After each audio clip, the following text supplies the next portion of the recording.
बिस्मिल्लाहिर्रहमानिर्रहीम। अस्सलाम वालेकुम वरहमतुल्लाहि वबरकातुहू।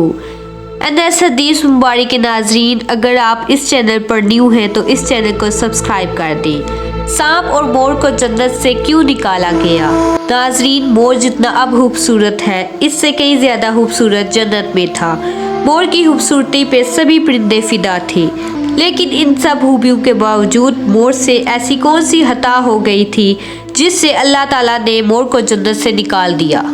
एनएस हदीस मुबारक के इस्लामिक बहनों और भाइयों, इस वीडियो में हम आपको मोर और सांप को जन्नत से क्यों निकाला गया तमाम वाकया बताएंगे। वीडियो शुरू करने से पहले आप तमाम भाइयों से गुजारिश है, अगर आप मेरे YouTube चैनल पर न्यू हैं तो आप इस चैनल को सब्सक्राइब कर दें। शुक्रिया। सांप और मोर को जन्नत से निकालने की दास्तान।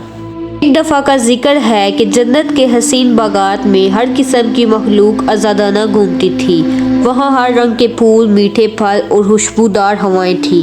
इन बागात में सांप और मोर भी रहते थे। मोर अपनी खूबसूरती और रक्स की वजह से मशहूर था, जबकि सांप अपनी चालाकी और मक्कारी की वजह से जाना जाता था। जन्नत के इस माहौल में सब अपनी अपनी जगह खुश थे, लेकिन सांप के दिल में हमेशा एक बेचैनी थी। वो सोचता था क्यों ना वो कुछ ऐसा करे जिससे इसकी अहमियत सबसे ज़्यादा हो जाए। मोर अपनी खूबसूरती की वजह से सबका मरकज़े निगाह था और ये बात सांप को खटकती थी। मोर और सांप की मुलाकात।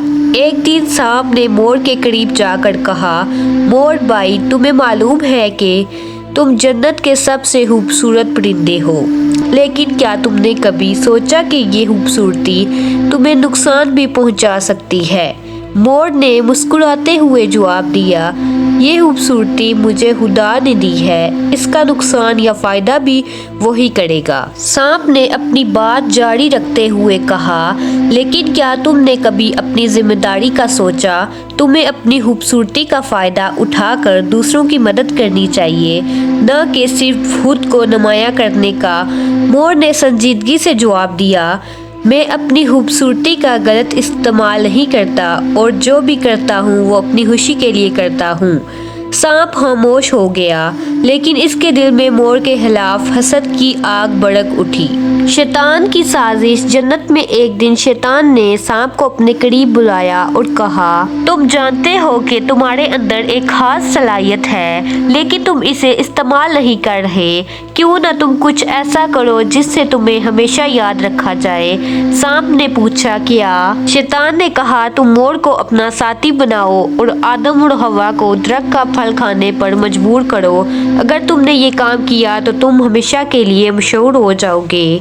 सांप और मोर की मंसूबाबंदी। सांप ने मोर से कहा, ये जन्नत बहुत खूबसूरत है, लेकिन क्या तुमने कभी सोचा कि इससे भी ज्यादा खूबसूरती कहाँ हो सकती है?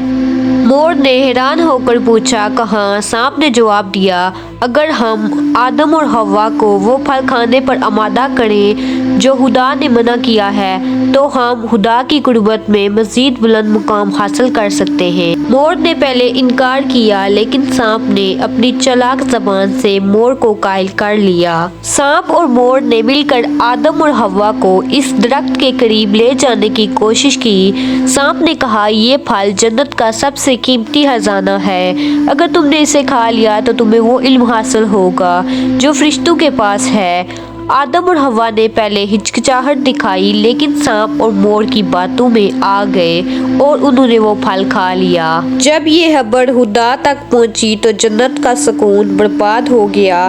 खुदा ने आदम, हवा, सांप और मोर को अपने सामने तलब किया। खुदा ने कहा, मैंने तुम्हें हर नेमत दी थी, लेकिन तुमने मेरी बात को नज़रअंदाज किया। आदम और हवा, तुम ज़मीन पर बेचे जाओगे और वहाँ मेहनत करके अपना रिज़्क कमाओगे। फिर खुदा ने सांप और मोर की तरफ देखा और कहा, तुम दोनों ने आदम और हवा को वरगलाया, अब तुम्हें भी जन्नत से निकाल दिया जाएगा। सांप, तुम ज़मीन पर रेंगते हुए ज़िंदगी गुजारोगे और लोग तुमसे हमेशा नफरत करेंगे। मोर, तुम ज़मीन पर अपनी खूबसूरती के बावजूद हमेशा शिकार होने का खतरा महसूस करोगे। जन्नत से निकाले जाने के बाद मोर और सांप ने एक दूसरे को देखा। मोर ने कहा, ये सब तुम्हारी वजह से हुआ, तुमने मुझे अपनी चालाकी से इस्तेमाल किया। सांप ने कहा नहीं, ये हमारी दोनों की गलती थी, हमने अपने फ़ायदे के लिए आदम और हवा को नुकसान पहुंचाया। दोस्तों, इस वाक़े का एहतमाम ये होता है कि मोर और सांप ज़मीन पर हमेशा एक दूसरे से दूर रहे। मोर ने अपनी खूबसूरती को आजिज़ी के साथ कबूल किया, जबकि सांप अपनी चालाकी और मक्कार तबीयत के साथ तन्हा ज़िंदगी गुजारने पर मजबूर हुआ। ये कहानी हमें ये सबक देती है कि हसद, लालच और गलत फ़ैसले हमेशा नुकसान का बायस बनते हैं। चाहे इंसान हो या हैवान, हमें इस वाक़े से सबक सीखना चाहिए।